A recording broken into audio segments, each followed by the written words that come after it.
Pai, o Senhor, meus amigos, me chamo Herbert, sou da Assembleia de Deus Ministério de Madureira, em Araruama, aqui no Rio de Janeiro, e estou trazendo para vocês mais uma lição da nossa Escola Bíblica Dominical pela Editora Betel, hoje trazendo a lição de número 3. Lição essa com o seguinte título: Lidando com vozes contrárias. Essa lição ela será ministrada aí na sua igreja no dia 19 de abril de 2026, tá bom? Antes da gente começar essa aula, vou pedir para que você já deixe o like nesse vídeo. Isso ajuda a divulgar o material que é feito aqui. Se você caiu de paraquedas, saiba que toda segunda-feira eu libero uma lição da Escola Bíblica Dominical que será ministrada na sua igreja no domingo. Então você tem quase uma semana inteira para você ler, para você ouvir, para você estudar sobre a lição, para você ver os slides, inclusive para você ter acesso ao material que a gente disponibiliza nos nossos grupos de WhatsApp. Aqui no primeiro comentário fixado tem um link lá para o nosso grupo de WhatsApp, para a nossa comunidade, na verdade, né? Lá você tem um grupo só de material didático, outro só para conversar sobre a EBD e outro só para debater assuntos de teologia. Às vezes você tem uma dúvida aí, não tem quem tire essa dúvida para você. A gente vai tentar, na medida do possível, claro, aonde o nosso conhecimento permite. Também se inscreva no canal, deixe seu comentário e ative o sininho para não perder nada, tá? Nada mais havendo a tratar, vamos em frente. Texto áureo traz Neemias 2, versículo 17, diz o seguinte: Então lhes disse, bem vede vós a miséria em que estamos, que Jerusalém está assolada e que as suas portas têm sido queimadas a fogo. Vinde, pois, e reedifiquemos o muro de Jerusalém, e não estejamos mais em opróbio. Pela fala de Neemias aqui, a gente consegue perceber algumas coisas interessantes e valiosas, tá? Ele não vai tentar disfarçar nem enfeitar a realidade. Jerusalém estava em ruínas e o povo estava na miséria. O crente ele precisa ter um olhar sincero. Por quê? Porque cura e santificação dependem desse olhar que a gente tem no início, quando a gente está de frente para uma situação complicada como essa de Jerusalém, né? Sabe quais são as melhores orações que a gente faz a Deus? Aquelas que a gente fala assim: Senhor, esse aí é o meu problema, eu não consigo resolver, eu tenho cabeça dura, eu não tenho jeito para falar. O Senhor, ele busca em nós e de nós sinceridade, né? Agora um detalhe, por que que eu não falei que isso acontece no início da caminhada do crente? Poderia falar, né? Porque o início da caminhada do crente a gente pensa que é o pior momento, porque ele está vindo, é como a ovelha que está vindo cheia de carrapicho, né? Mas muito embora a gente consiga se livrar de muitos desses problemas durante a nossa caminhada, e muitos chegam à igreja com a vida completamente devastada, veja bem a situação de Jerusalém. A cidade de Jerusalém ela era próspera, ela era uma cidade grande, era uma cidade bonita, né? Mas por desobediência ela chegou aonde chegou. Assim somos nós, infelizmente. Às vezes a gente toma decisões erradas sobre coisas da vida, né? E infelizmente a gente tem os muros da nossa vida jogados no chão. Mas a boa notícia é que o Senhor tem o poder de edificar novamente aquilo que foi jogado no chão, mesmo que a gente tenha feito com as nossas próprias mãos, tá? O Espírito Santo, ele não nos chama para que a gente seja conformado com as derrotas da vida ou com aquilo que está destruído, né? Muitas das vezes ele nos mostra a real situação e nos convida a agir. A reconstrução, ela não é ignorar um problema, mas é decidir sair de uma zona de conforto e permitir que a graça de Deus restaure aquilo que foi quebrado. Verdade aplicada vai dizer o seguinte: é preciso buscar equilíbrio e maturidade em Deus para enfrentar as oposições que venham a surgir em tempos de reconstrução. Quando o crente ele resolve agir, Satanás não assiste de braços cruzados. É exatamente no chão que Satanás quer que os muros da cidade fiquem, né? Ele prefere a situação assim, ele prefere um cenário de guerra com a murmuração muitas das vezes. Não tem jeito, vai ser assim agora, né? Porque ele sabe que para Deus tudo tem jeito. né? Para Deus, restaurar é fácil, né? Então, isso vai requerer de nós maturidade para lidar com essas oposições que vão surgir quando a gente iniciar o processo de restauração, de reestruturação. São oposições que não deve surgir não, elas vão surgir. Teremos sempre opositores do ladinho da gente ali durante a nossa caminhada, né?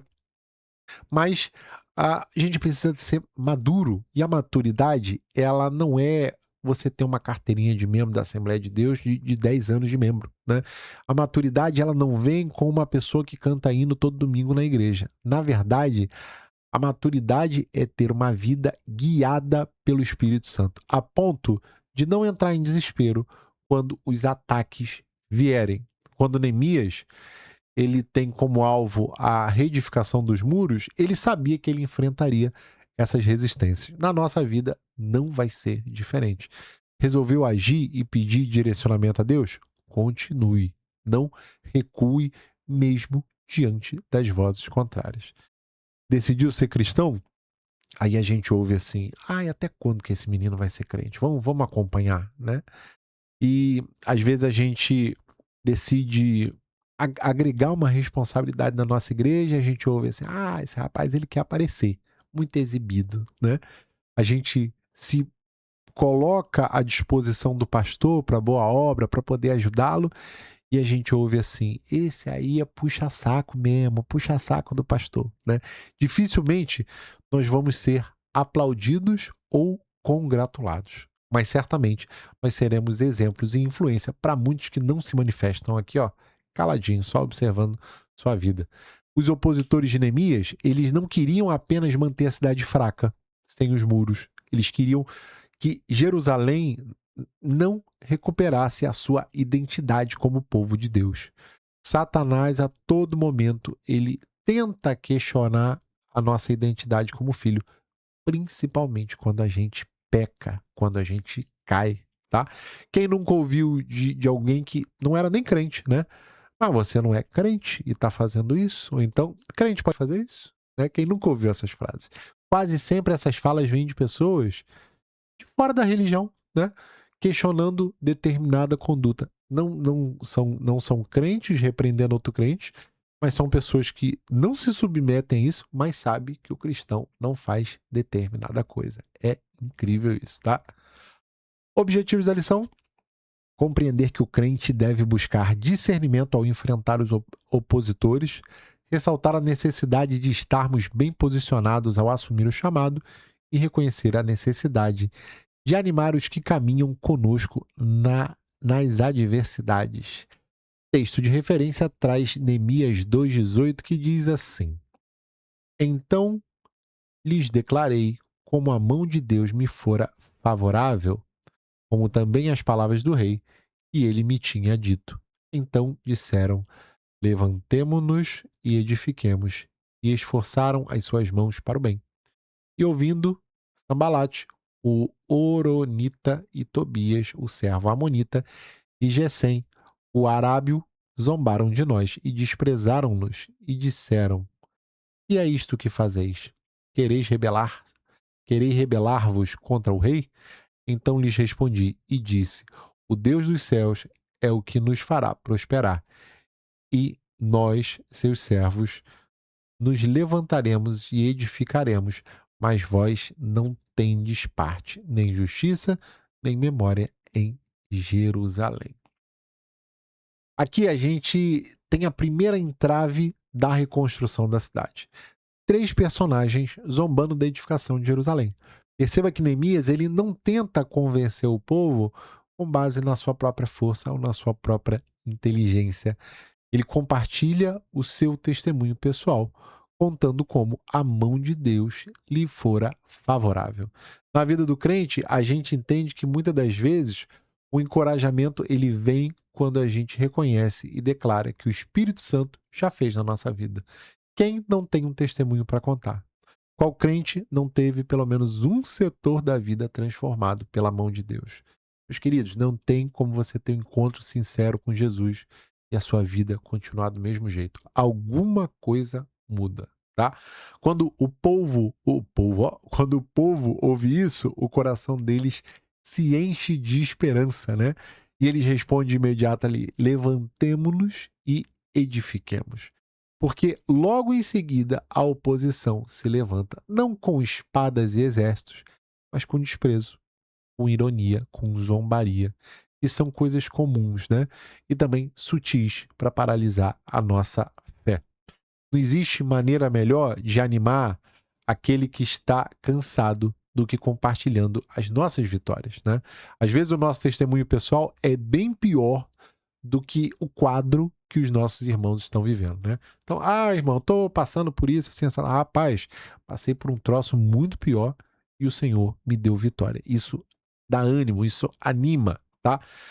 Quem nunca estudou para um concurso e ouviu assim, isso aí não vai dar em nada não, é tudo carta marcada, não perca o seu tempo estudando para isso não, né? É nesse momento que a nossa resposta, ela precisa ser como a de Neemias, ignorar as provocações e declarar que o Deus dos céus é quem nos fará prosperar. O que mais? Introdução. Depois que Neemias recebeu permissão do rei Artaxerxes para ir a Jerusalém, ele enfrentou o desafio de lidar com a realidade da cidade e de seus moradores no pós-guerra.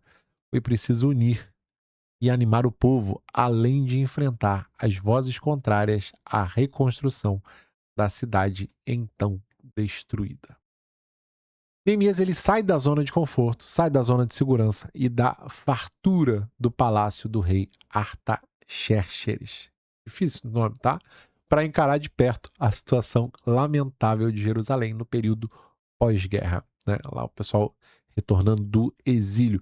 É interessante notar uma curiosidade que a viagem de Suzã até Jerusalém, ela cobria mais de 1.000 quilômetros e ela levava entre 3 e 4 meses de caminhada no deserto. Então, Neemias ele teve muito tempo para orar e para planejar o que ele iria fazer durante o trajeto. Mas nada se compara a ver os muros destruídos com os próprios olhos. Eu fiz aqui uns 13 slides bonitinho, falando do tempo lá, 1.500 quilômetros em 4 meses, Jerusalém, a escolta, tal, fala aqui dos 3 opositores e da reconstrução recorde de 52 dias. O pessoal tava com pressa, hein? Fiz esse aqui, ó, fiz esse outro aqui, cadê? Tem outro aqui bonitinho também, com esse resumo estatístico, tá? E esse aqui um pouco mais simples, tá? Eu vou disponibilizar. Você tá afim de querer esse slide aí para você passar na sua igreja? Bota aqui no comentário. Professor, libera o slide do Neemias, que aí eu vou botar lá no nosso grupo do Instagram, tá? Do Instagram, ó. Lá no nosso grupo do WhatsApp. Esses são 3 slides extras, tá? Mas é muito bom para a gente entender, para complementar, né, a jornada dele. Uma curiosidade, ela anima a aula também. Então vamos lá. Uma lição muito poderosa que fica para a gente é o fato de que o Espírito Santo, ele sempre vai nos tirar da nossa zona de conforto e vai nos levar a confrontar uma realidade exatamente como ela é. Foi o caso de Neemias. Para a reconstrução ser mais duradoura, a gente precisa ter a coragem e enxergar o tamanho do problema de perto e depois unir pessoas e enfrentar o inevitável, que são os opositores, né? As vozes contrárias. Vamos lá. Primeiro tópico. Neemias identificou a oposição. Enquanto Neemias e sua comitiva seguiam viagem para Jerusalém, antes mesmo de iniciarem a reconstrução da cidade, os opositores já haviam se levantado. O que, ouvindo Sambalate, o Horonita, e Tobias, o servo amonita, lhe desagradou com grande desagrado que alguém viesse a procurar o bem dos filhos de Israel. Olha que loucura isso aqui, cara. Que crente precisa de um trabalho constante na obra? A gente não tem dúvida. O crente, ele trabalha, né? Mas poucos sabem o quão precioso é o discernimento do Espírito Santo sobre o que está tentando nos parar. Você está dizendo que a gente faz um trabalho na igreja e alguém de dentro da igreja vai querer parar nosso trabalho? Às vezes sim, às vezes é da nossa família que não está convertida, às vezes é dos irmãos de dentro da igreja. Teremos oposições sim na nossa vida, tá? E aí, o texto ele vai relatar que mesmo antes de Neemias colocar a primeira pedra ali no muro, a oposição já estava profundamente incomodada pelo simples fato de alguém procurar o bem do povo de Israel. Olha o ódio, olha a fúria dessa galera, né? Sabe o que que a gente entende com isso? Que o reino das trevas ele tem um radar muito sensível à nossa obediência. Quando o crente ele resolve sair da inércia, ele começa a se levantar, buscar a santificação, quando ele começa a se mover em direção ao Espírito Santo para restaurar a vida, né? Família, a igreja local, o inimigo ele vai se levantar para se colocar na frente, tá? Satanás ele não perde tempo com quem está acomodado, mas ele odeia profundamente aqueles que se colocam à disposição de Deus para abençoar outras vidas. Claro que durante esse processo vão vir pessoas bem intencionadas, de Deus inclusive, para nos dar algum direcionamento acerca daquilo que nós estamos fazendo. Veja o caso de Moisés e Jetro, né? Mas a gente percebe quando o conselho é bom, quando ele vem de Deus. O próprio Jetro, no final do conselho, quando ele dá o conselho a Moisés, ele fala: se você assim fizer e se Deus ordenar. Então, quer dizer, em outras palavras, o meu conselho é esse. Foi o que Jetro mais ou menos falou. Meu conselho é esse. Mas vê o que Deus acha a respeito disso, né? A gente não pode confundir também conselho com oposição. 1.1, os opositores. Sanbalat era um homem de grande influência naquela região. Ele foi governador de Samaria e teve laços próximos com o sumo sacerdote de Israel, cujo neto era casado com a filha de Sanbalat. Por sua vez, Tobias é descrito como um servo amonita, o que talvez indique que se tratava de um conselheiro ou assessor próximo a Sanbalat, influente entre os judeus em Jerusalém. Era parente do sacerdote Eliasibe, tendo até, no pátio do templo, um local reservado para ele, outrora reservado para os dízimos e ofertas. E Gesem provavelmente era o governante da província da Arábia, parecendo ser alguém relevante e conhecido dos judeus. Neemias, portanto, durante todo o tempo em que esteve em Jerusalém, enfrentou forte oposição à tarefa que Deus lhe havia confiado. Aqui, a gente percebe que os opositores de Neemias não eram pessoas fracas, né? Ou pessoas desconhecidas. Sanbalat, Tobias e Gesem eram homens de grande influência política, social e até religiosa naquela região. Hoje estou confundindo. Sanbalat, por exemplo, ele era governador de Samaria e ele tinha alianças fortes com pessoas da alta sociedade e da liderança espiritual dentro de Jerusalém. Quer dizer, os caras poderiam ajudar e eles estavam atrapalhando. Tobias ele também circulava livremente entre os judeus, tendo muito prestígio e muita influência. Isso vai nos ensinar que uma coisa muito importante até sobre batalhas espirituais. O adversário ele não vai usar ferramentas fracas para intimidar, para confundir e para paralisar aqueles que estão fazendo a obra de Deus. Ele frequentemente utiliza pessoas de autoridade, popularidade ou até mesmo um falso manto de religiosidade. Tem um ditado popular que diz o seguinte, que pedrada, ela sempre vem de perto, né? Isso significa que muitas das vezes as vozes contrárias, elas não vêm de inimigos declarados, de gente que está longe, né? Mas de pessoas que fazem parte da nossa rotina, do nosso dia a dia. Já viu que tem gente que tudo que fala que tá ruim? Ai, comprei um carro. Aí a pessoa fala assim, mas esse carro aí que você comprou dá muito problema, né? Fui contratado para trabalhar na empresa X. Lá é muito ruim de trabalhar. Vou comprar uma casa aqui no bairro, aqui perto da igreja. Não, muito perigoso. Nunca um elogio, mas sempre uma crítica. 1.2. Os inimigos da obra de Deus são unidos. Na história de Neemias, 3 pessoas relevantes se uniram contra a obra de restauração de Jerusalém. Também em outras passagens, vemos opositores se unirem contra os que estavam fazendo a vontade de Deus ou para pecar, como Datã, Coré e Abirão, Acabe e Jezabel, Ananias e Safira, entre outros. Certa ocasião, acusaram Jesus de expulsar demônio por Beelzebu, ao que ele replicou, mas, conhecendo ele os seus pensamentos, disse-lhes: todo reino dividido contra si mesmo será assolado, e a casa dividida contra si mesma cairá. E se também Satanás está dividido contra si mesmo, como subsistirá o seu reino? Pois dizes que eu expulso os demônios por Beelzebu. O reino das trevas é mau e unido, e sua intenção é destruir os que obedecem ao reino e separar o povo de Deus. A história de Neemias, ela vai revelar uma coisa tão comum naquela época, que tem um provérbio que a gente utiliza até hoje a respeito, que é o seguinte: o inimigo do meu inimigo é o meu amigo. Muitas forças contrárias à obra de Deus, elas se unem para que a obra não avance. Até em guerra a gente vê esses tipos de aliança se formarem com objetivo comum, né?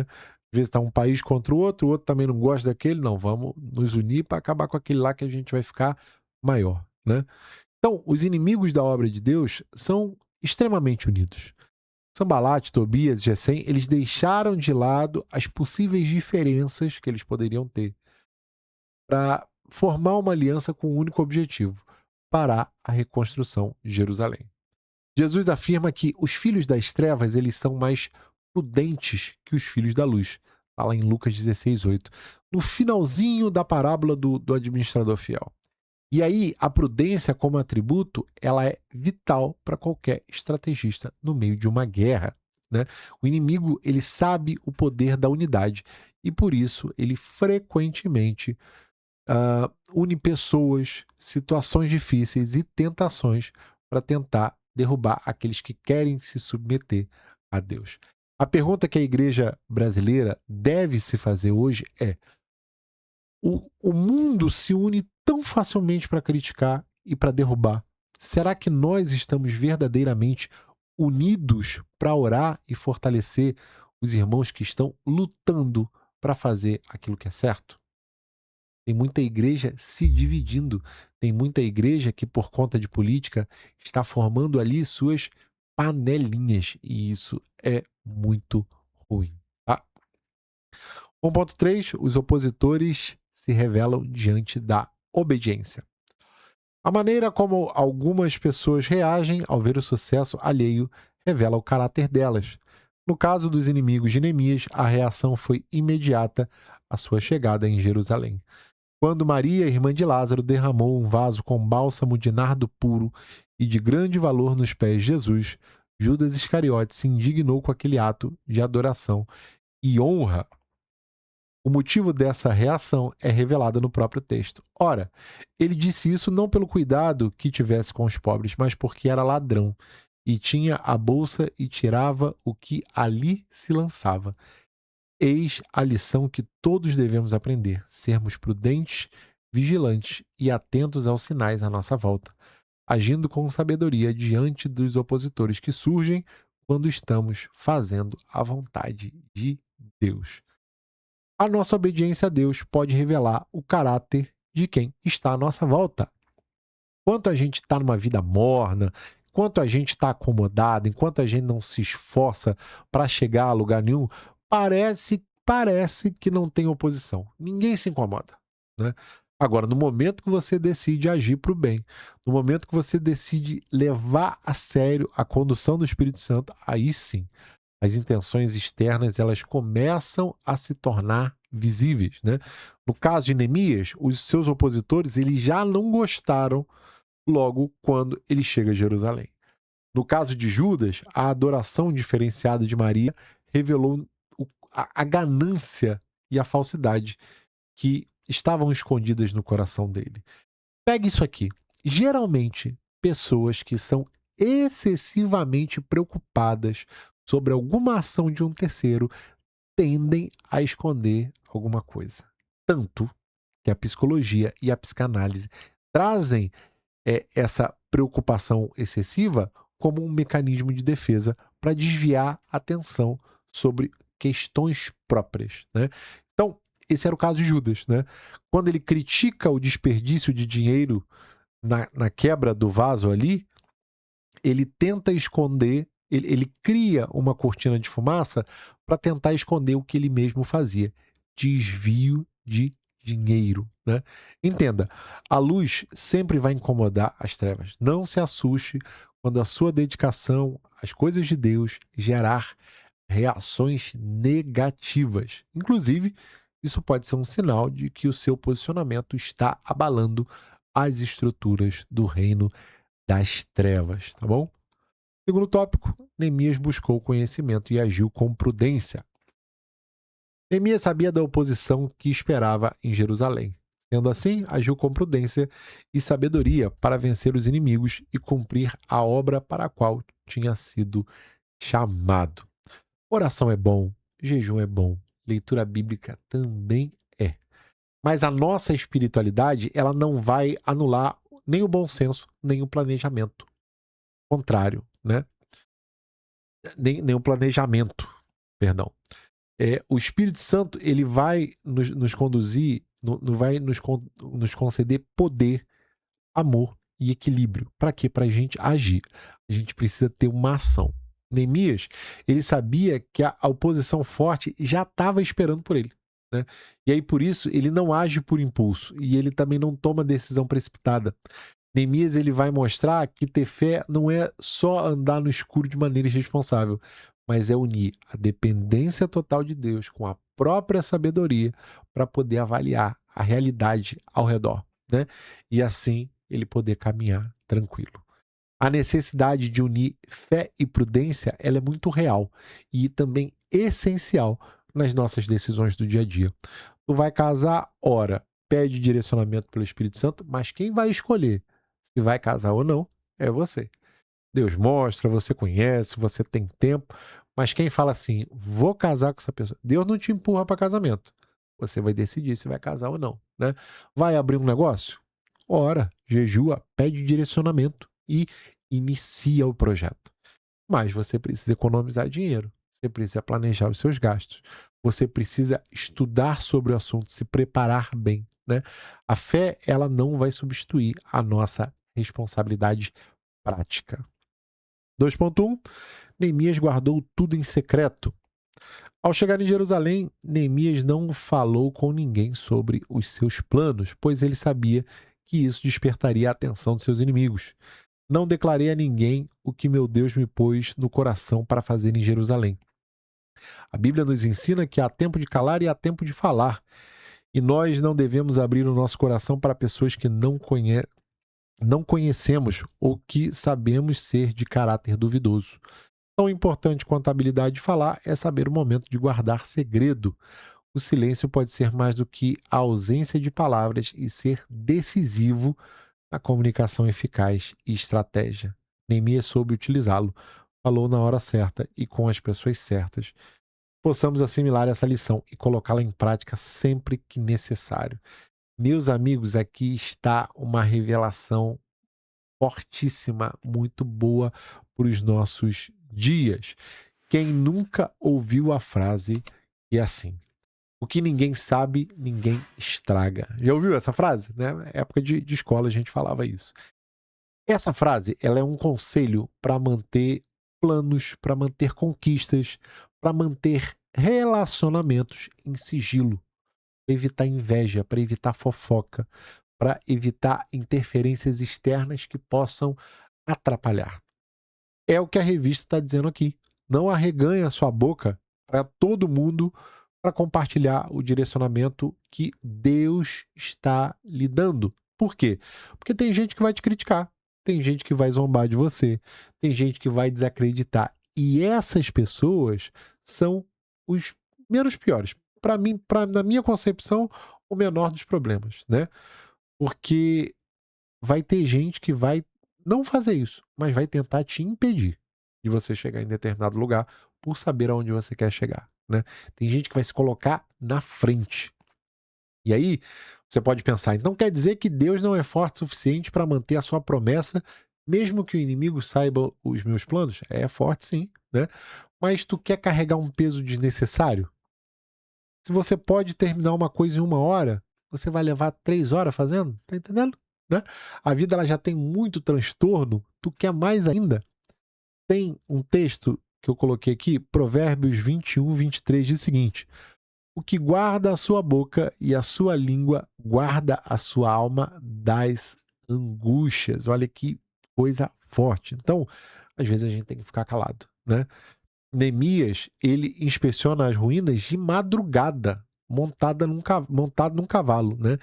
E praticamente no escuro, para não chamar a atenção de ninguém. Porque se ele vai de dia, quem é aquele cara lá? Mas ele estava indo à noite. Olha que loucura.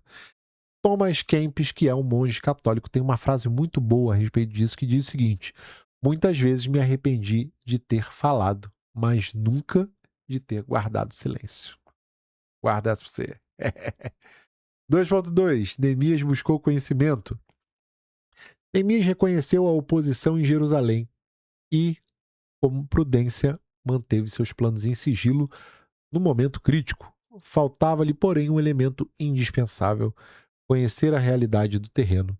Por isso, ao chegar, fez uma inspeção noturna nos muros e nas portas, avaliando com precisão o que precisava ser reconstruído.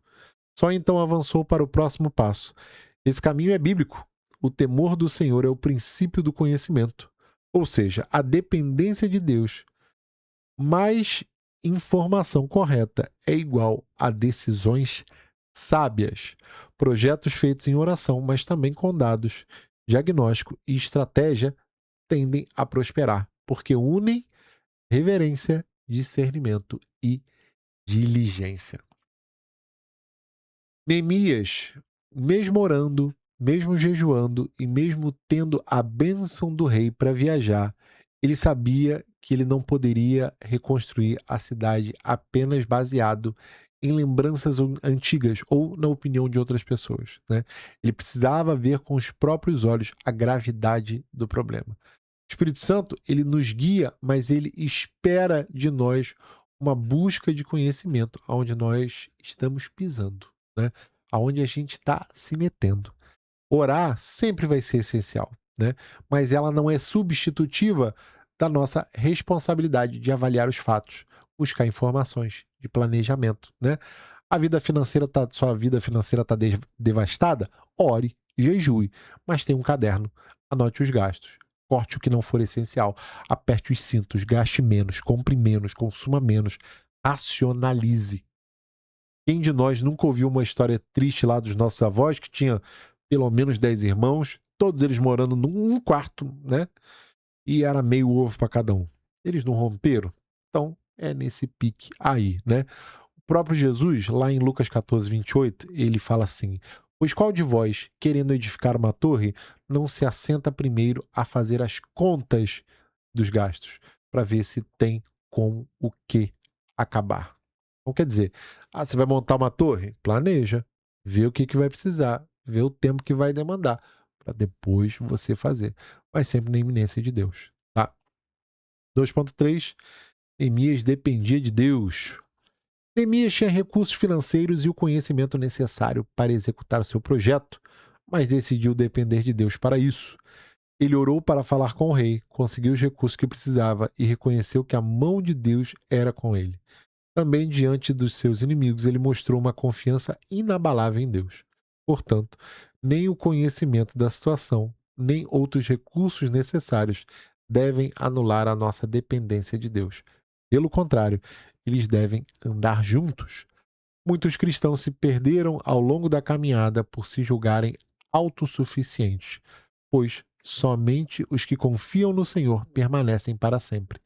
Sentir-se seguro pela condição financeira ou por estar em posição de destaque é o caminhão para o fracasso.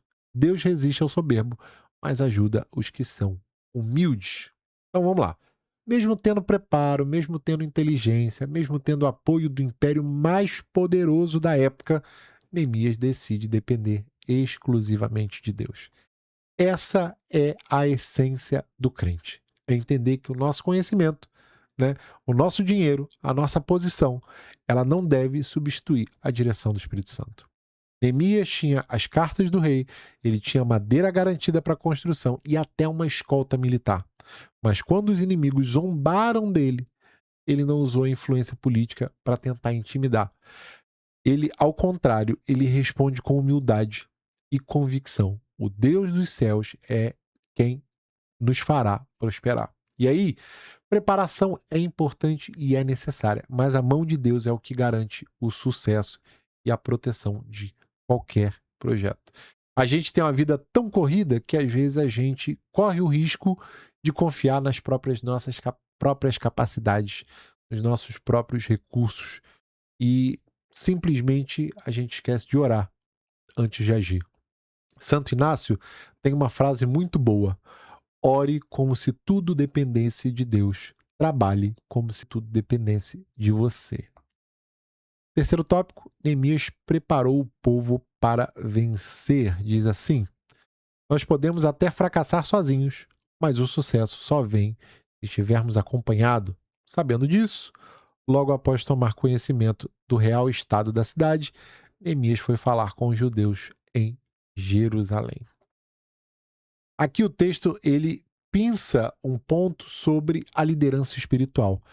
Até dá para fracassar sozinho, mas o sucesso ele é coletivo quando existe unidade. Lembra lá do lema da Assembleia de Deus? Unidade, hierarquia e disciplina.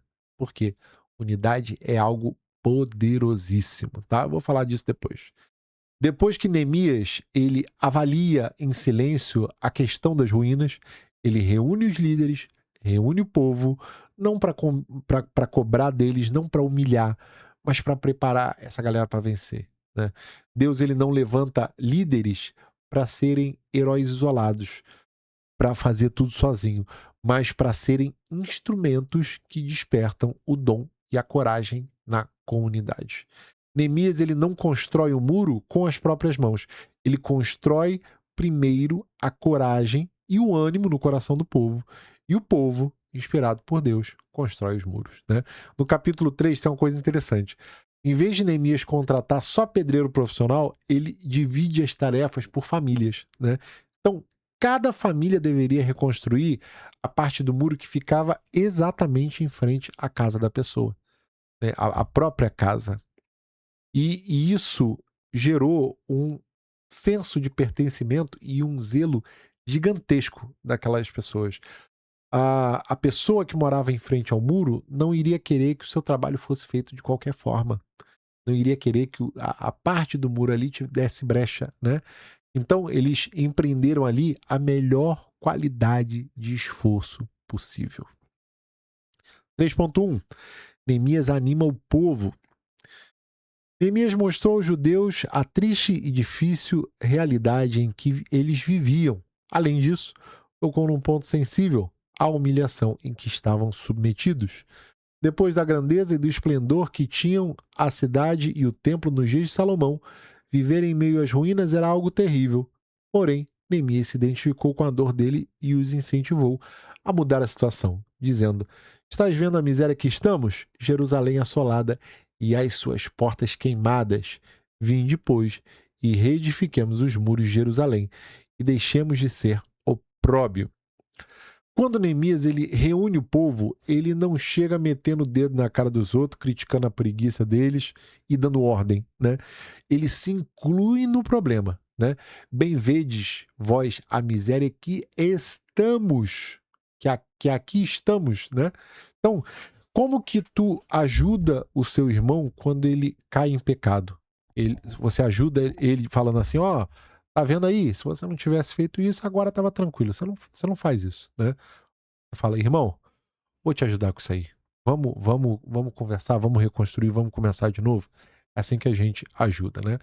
E a reconstrução, ela traria de volta a segurança, ela traria de volta a dignidade e a identidade do povo. Então, a reconstrução, ela não visa um reparo só de fachada, mas é uma reconstrução mais robusta, é algo que vai permanecer, é algo que talvez em condições até melhores, né, do que a que Jerusalém estava. Você lembra daquele texto famoso de Ageu 2:9, que fala assim: a glória da segunda casa será maior do que a da primeira? O segundo templo, né, de Jerusalém, ele era ele superava o primeiro, né? Em tamanho, ele era um templo maior, em imponência, na parte, na arquitetura, né? E também na duração. Claro, o primeiro tinha a Arca da Aliança, era mais ornamentado, né? Na época de Salomão, mas o segundo templo, se a gente colocar na balança, ele supera verdadeiramente o primeiro, é o que Ageu falou. Esqueci de falar isso aqui, ó. Ele desafiou os judeus em Jerusalém a saírem da situação miserável em que se encontravam, e isso lhes reacendeu o ânimo, em que, em vez de pessimismo e incredulidade, Neemias reacendeu o ânimo do seu povo para lutar por uma vida nova, que possamos fazer o mesmo com as pessoas à nossa volta. Então é isso. A gente precisa, a pessoa está meio xoxa porque alguma situação acabou. Meu irmão, anima aquela pessoa, segura aquela pessoa pela mão, fala, nós vamos junto. Deus me deu força, Ele vai te dar também. Isso será reconstruído e será reerguido novamente. Mas se prepare para a oposição. Nós sempre contamos com a presença dos opositores. 3.2. O propósito uniu o povo. Para transformar o povo em uma equipe, Neemias precisava de algo além do fato de serem todos judeus. Ele precisava que todos trabalhassem juntos em união e protegessem uns aos outros. Para isso, ele se identificou com os problemas de seu povo e se colocou na situação deles. Foi como se dissesse: esta humilhação não é somente de vocês, ela é nossa. Havia apenas uma visão e um só propósito, e esse fato os uniu. O Salmo 133, versículo 1 diz: ó, quão bom e quão suave é que os irmãos vivam em união. A unidade pavimenta o caminho para alcançarmos nossos objetivos e nos realizarmos. Nós dependemos um dos outros, juntos reunimos todos os dons e ministérios do Espírito, conciliando as mais variadas profissões e níveis de conhecimento. Separados, somos alvo fácil para o reino das trevas. Neemias, ele não deu um trabalho para o povo, ele deu um propósito coletivo. É o que a gente tem na igreja, né? Às vezes você canta, amém, é o seu propósito. Às vezes você dá uma aula de EBD, amém, é o seu propósito. A unidade, a soma desses propósitos vai fazer com que a igreja flua em unidade, caminhando na mesma direção, né? E aí todos ali, eles precisavam abraçar a mesma visão, coisa que a igreja também precisa, né? Ele não disse, vão lá e reconstruam o problema de vocês. Não, ele assume a responsabilidade. Ele diz, ó, essa humilhação aqui é nossa. A igreja que você vive, que você está inserido, é problema de vocês. É seu problema também, você que está ouvindo. É problema do seu pastor, é problema dos diáconos, é problema de todos, né? É de responsabilidade de todos. E aí, devido à ameaça dos inimigos, né, o povo trabalhava com uma ferramenta na mão e com a espada na outra, né? Interessante que, como o muro era extenso, a proteção de uma família, né, ela dependia diretamente de outra para manter a sua parte da muralha vigiada. Ou seja, a segurança ali naquele momento de reconstrução, ela era de responsabilidade de todos. Tá? Para terminar, 3.3, Neemias encorajou seu povo a ter fé. Neemias contou aos magistrados, aos sacerdotes e ao povo como tinha sido abençoado. Então lhes declarei como a mão do meu Deus me fora favorável, como também as palavras do rei, que ele me tinha dito. Com certeza, uma coisa é enfrentar os desafios por desobediência à palavra de Deus, e outra coisa é olhar nos olhos das pessoas ao redor e dizer que foi Deus que nos levou ali. O testemunho de Neemias resultou numa atitude de ânimo e fé. Naquele momento, a reconstrução de Jerusalém deixou de ser uma atitude patriótica para se tornar um feito de caráter espiritual. O povo declarou: disponhamo-nos e edifiquemo-nos, e fortaleceram as mãos para a boa obra. A partir desse momento, não importava se a tarefa era difícil demais ou se os inimigos eram muitos. O povo tinha uma fé viva e um foco claro. Neemias, ele não convence o povo usando argumentos complicados, né? Ele usa o testemunho. Ele contou aos líderes e ao povo como a boa mão de Deus o havia protegido na viagem e tocado o coração do rei. E havia decretado, inclusive, que a cidade não fosse reconstruída, né? Não existe arma mais poderosa, argumento melhor do que a nossa própria experiência que nós temos com Deus. Foi o que Neemias usou, né? Quando a gente ouve o que Deus fez na vida de alguém, a nossa fé ela se ativa, né? Muitos desejam para si os mesmos feitos. Caramba, Deus trabalhou na vida do irmão, eu quero que Deus trabalhe na minha vida também nessa mesma esfera, nesse mesmo segmento, né? A gente crê que o mesmo Deus fará algo parecido nas nossas vidas, tá bom? Como é de costume, estou deixando a aula aqui resumida em 3 slides, tá? Que eu vou botar lá no nosso grupo, lá no Google Drive. Mas você entra lá no grupo de WhatsApp, pede que o pessoal vai mandar o link para você, tá? Tem esse aqui, bonitão toda a vida. Tem esse aqui um pouco mais simples, tá? Fala, enfim, traz bastante informações. E, cadê? E é isso, tá? Que mais? Deixa eu ver aqui. Olha, gente, eu pausei porque eu sabia que estava faltando um slide, ó. Aqui, ó, tem esse aqui mais simples, ó. Vencendo as oposições, o exemplo de Neemias. Também vai estar lá no nosso drive, tá? O que mais? Meus queridos, por hoje é só. Tem um comentário que eu quero ler de um seguidor. Eu botei aqui, ó, na sequência. Paz do Senhor Jesus Cristo, meu irmão, tenho pegado referência nas suas aulas para aplicar na EBD. As aulas ficou mais nutritivas. Deus te abençoe, meu querido irmão. Sou da Assembleia de Deus Braz, aqui em Santa Fé do Sul, São Paulo. Meu querido irmão Everton, Deus abençoe sua vida e continue te dando discernimento para dar aula aí, tá bom? É isso. Se você quiser pedir para que eu mande um alô para você, deixa um comentário aí na próxima aula. Se eu não tiver gravado ainda, eu vou mandar para vocês. Meus queridos, vou ficando por aqui. Deus abençoe a sua e a nossa semana. Se você ainda não deixou o like, não se esqueça, deixa o like aí, ativa o sininho para não perder nada, deixa um comentário, diz o que você achou da aula.